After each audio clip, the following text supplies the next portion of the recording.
Hello and welcome to week 3 of my free Tarot for Beginners course. If you would like to register for the course, it's free to register. You get some extra homework activities or extra little activities to do to help consolidate your knowledge. You get a community, a lovely Facebook community where we discuss all of the topics that I'm teaching, and you get lots of extra free goodies. Go to connectwithyourdeck.com/beginners. I'll make sure the link is down in the description box so that you can be part of the course. I do a free, if you're new here, this is one of my many free courses, and how I work is I put all my knowledge out there for everyone to benefit from, because that's what feels good for me. And then I build a workbook that enhances the course. And this one at the moment, the one I'm going to show you right now is the iPad, because that's what I'm going to be using to have a little chat with you today.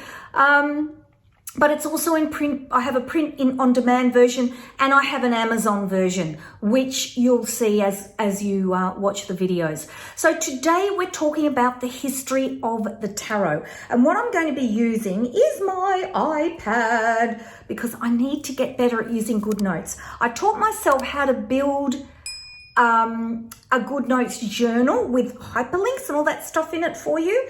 But using the actual GoodNotes, I'm still. So we're going to be going through this timeline here, and the timeline has a couple of pages, and I'm going to be taking you through it. Hopefully you can see it without too many reflections. Hopefully you can see it. And we're going to be talking about the history of the tarot. We're going to be talking about where I really want you to get like an overview of where the tarot came from. So when you pick up a deck in a spiritual shop, whether it is a Waite Smith deck, here we are, one of these, or one of these Egyptian decks, for example, or a Thoth tarot deck. I've got one here to show you. One of these. You have a bit of a sense of what on earth you're looking at, where the tarot came from, what it is, what you're learning. Just an orient. Look, that's what bothered me. I do these courses on the tarot. Now, maybe I didn't come across a good course, I don't know, but they were all about, you know, the Two of Wands means this, the Ace of Pentacles means that, Emperor means this, and that's all very well. And then they might give me a little bit of the elements, a bit of, you know, there's four minor arcanas and one major arcana deck in the deck, and 78 cards and all that jazz. And I thought, yes, but I don't actually understand what this is that I'm learning about. So that's what I hope to do in this video, in a really potted way. I'm not going to go into deep detail about it, but I'm going to orientate you into the tarot so that you can say, yep, I get it. And I know how busy everybody is. So I'm trying to create a course that gives it to you nice and quick so that you feel like you know what you're doing. So rather than me sitting here carrying on about the timeline, what about if I spin the camera around and show it to you and talk about and teach you the history of the tarot? Okay, so let's have a look at the history of the tarot. So what I'm going to do is take you through in my iPad version of or GoodNotes version of the journal. Wake up. Wake up. Come on, wake up. Here we go. So I'm going to take you through, so this is my GoodNotes version of the journal. You can go right back to the beginning here, or you can look at the history of the tarot just by clicking these buttons down here. Of course, I also have printed versions of the journal that you can print at home. And I also have a book on Amazon if you would like to purchase the journal, and I'll make sure those links are down in the description box. Now, what I'm going to be so interested to know is what your thoughts are around the history of the tarot. There are so many theories. So what I did was I put together a bit of a timeline to try and understand it, because there's just so much. And the timeline, it's a little bit loose, as all these things are, but it's a way of bringing the history of the tarot together in a potted version. It's something that I think I'm not bad at doing to help you all get a grasp on what the tarot actually is. So this is the first process. Then we're going to talk about the main people that you need to know about. And then we're going to talk about the decks and the process of the decks through history and how the decks have evolved. So if I read just the beginning of the journal here, it says the tarot is a deck that evolved over time. There's no one point or place in history that defines when the tarot first began. This is what makes it a complex deck to study, with so many thoughts about its meaning. There are various theories that summarize how the tarot came to be. For those of us who study Rider-Waite-Smith, we tend to focus on the European and English history of the tarot, but there are many other places and time frames that have contributed to the tarot as we know it today. So I'm not going to go through every single part of the timeline, but I am going to take you through the main things that I think you need to know. And if you're interested in knowing the deeper detail, there's my journal. It's all in my journal. So the first stage, of course, is here, where we're looking at Greece, and ancient Israel and Palestine, and Morocco, and sort of into Egypt, although Egypt was more hieroglyphs on tablets, stone tablets. But what we're talking about here is, you would have heard of the Hermetic Order of the Golden Dawn, Hermetic Tarot, and this is where this idea comes from. So it's the beginnings of the Hermetic arts and sciences. So we're talking about tarot, or more pictures that describe different esoteric ideas, astrology, numerology, alchemy, sacred geometry. And this is where this idea that the god of Hermes was the person who started to evolve and develop all of these ideas, and he was certainly written about as central to all of these particular ideas of esoteric study. And legend says that the Greek god Hermes gave the tarot to the gypsies. Now, there is huge contention on the internet, if you go and you Google it, about whether the tarot actually belongs to the gypsies and Europe, particularly England, stole it, or whether it did develop in Europe, and there's a whole pathway of how the tarot may well have developed in Europe.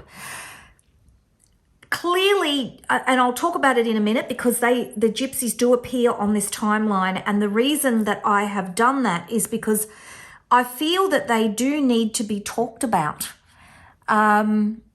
because it's part of the history, whether you believe it's where the tarot came from or not. There are so many stories that, but I think that they're an important part of it. All right, so then we've got Egypt here. So we're coming through from 15th century BC through to 390 AD. And you do know that BC is before Christ, so way back in the past, and AD refers to what we call after divinity, or after the birth of Christ. It's just a point in time, the way we understand timing in terms of an important figure in history. I'm certainly not trying to be religious in that. So we're looking at Egyptian, and the Egypt's important to know about, because this is where you've got this link to the Egyptian god of Thoth, or the god of learning and communication. And it is believed that the tarot developed through hieroglyphs with the Egyptians. And particularly this is where you'll hear the Bembine tarot tablet mentioned.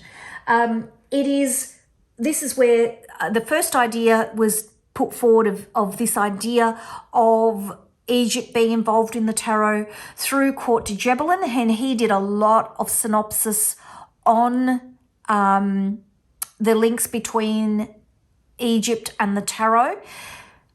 My sense of it is, when we see these sorts of connections, that the tarot is a way of making sense of who we are. And every culture has always sought to make sense of who they are. And so there are patterns, and these are called archetypes, that were developed by Carl Jung. And that's another thing you can Google if you're interested in that sort of thing. And there are universal patterns of how people are in the world. And so it is of no surprise that even looking at ancient Egyptian writings, that we might find parallels with a deck that has evolved and been very elastic over time as a way of describing who we are and making sense of who we are. So that's Egypt. Then we go along here to Italy and Spain. So we're in here, we've now skipped right ahead to the 14th and 15th century. And this is one of the most popular theories of how the tarot developed. And that is that it started off as a parlor game. So I'm thinking Visconti Sforza tarot, which is one of the most complete versions, and I'll go into detail of these decks when we look at the tarot decks, one of the most complete versions of that older style of tarot. And it was a parlor game, Tarocchi, which was sort of a bit like Snap. And it was back then there was no printing press, so it was very prestigious to have your tarot deck painted rather than, anything else. It was like a prestigious symbol that you had an artist create a tarot deck. And often these tarot trumps, which were picture cards, had pictures of the lord of the manor, the lady of the manor, it might have the children, the manor's, joker or page or funny man. It might have or court jester, sorry. It might have or fool, because that's where the fool card comes from. Or it might have pictures of ladies in waiting, all sorts of things on these cards. And that is how we believe it evolved from, or how many Europeans believe, it evolved from this parlor game into a deck of cards that's used for divination. There's also a belief that perhaps the cards were developed through the Spanish Inquisition to hide spiritual teachings so that they wouldn't be forgotten, and that it would protect those that were writing from the Spanish Inquisition. So there's that. Okay, so let's go across. Then we've got England. And there's a belief that perhaps the tarot came from the Enochian angels. Now, we all remember, I think it was back in the 80s with Doreen Virtue and talking to the angels. Well, her idea, it wasn't original. It came from Enochian magic, which she sort of cherry-picked a little bit from. And Enochian magic was developed by John Dee and Edward Kelly. And there's a whole story, fabulous story about Enochian magic, and it was developed for Queen Elizabeth I as a way for her to protect herself from her enemies. And it's something I want to teach. I'm desperate to teach it. It's absolutely beautiful, however you look at it. But it's believed that perhaps there are roots of the tarot in Enochian magic. And of course, then you're coming into the 16th, 17th century. There's talk about the tarot having come from the Romany people or the gypsies, which are believed to be this pure Aryan race. And they believe that the tarot is theirs. And yes, there is some semblance of truth to that, although the tarot cards that we know that come sort of through from Europe are a little bit different to Gypsy Tarot. So I'm not quite sure where the connection is. I don't like to completely say there's not a connection, but certainly there is a lot of debate online about it. Then we hop right through to the 19th and 20th century where we talk about England. And this is where there was a huge, in that time, a huge esoteric mystical awakening. There were all these esoteric scholars who went to the British Library and pored over volumes. There were so many books where people had written about mysticism, trying to understand life. And the Golden Dawn became this organization that sought to make sense of all of those books, and many, many famous people joined it. W.D. Yeats, who was a famous poet, there's Isaac Newton, there's all these very famous people who were part of the Golden Dawn. And Arthur Waite, Pamela Coleman-Smith, Aleister Crowley, they were all part of the Golden Dawn. So basically where we get to in England is we couldn't talk about the history of the tarot without talking about the Rider-Waite-Smith deck, which is a deck I know you all will recognise. Where have I put mine? Of course I don't have it in front of me. Yes, I do. Yes, I do. Of course I do. So we all know this deck. And if you've been following through in my Tarot for Beginners series, you will have seen me talk about it a lot. And this deck, the reason it's so special is all of the cards are picture cards. And that was a first. Apart from the deck that inspired this deck, which was the Solar Busca deck. And when we talk about the history of the tarot, I will certainly talk about that deck because it's very, very significant in terms of our evolution of modern tarot decks. But what the Golden Dawn did, and through Arthur Waite did, because Arthur Waite's deck is based on the original Golden Dawn deck, what he did was he created a deck that summarizes all of the history and all of the decks that went before to create this tarot deck that really is central to esoteric study. If you're going to do esoteric study, study the symbolism of the tarot. It will take you into it little bit by little bit by little bit, and then like me, you feel that there's something you really connect with, you can then take a deep dive into that. So that's the history of the tarot. Of course, as you can see on this timeline, there is more detail. And if you'd like that, of course, there's my book that's in my Etsy shop and in my Amazon shop. I'll put the links down in the comments. I've made it really reasonably priced for you to be able to purchase. And what I really want to know is, where do you all think the tarot came from? Please leave me a comment. Leave me a comment down in the comments about what you think. And there's a nice reflective exercise about that here in the back of the workbook for you to do as well. So don't forget to like, subscribe, and hit that notifications bell. And I'm going to see you in the next video where we are going to talk about the people of the tarot. And I'm going to tell you about all the really important people that I think you should know about. So until next time, bye-bye.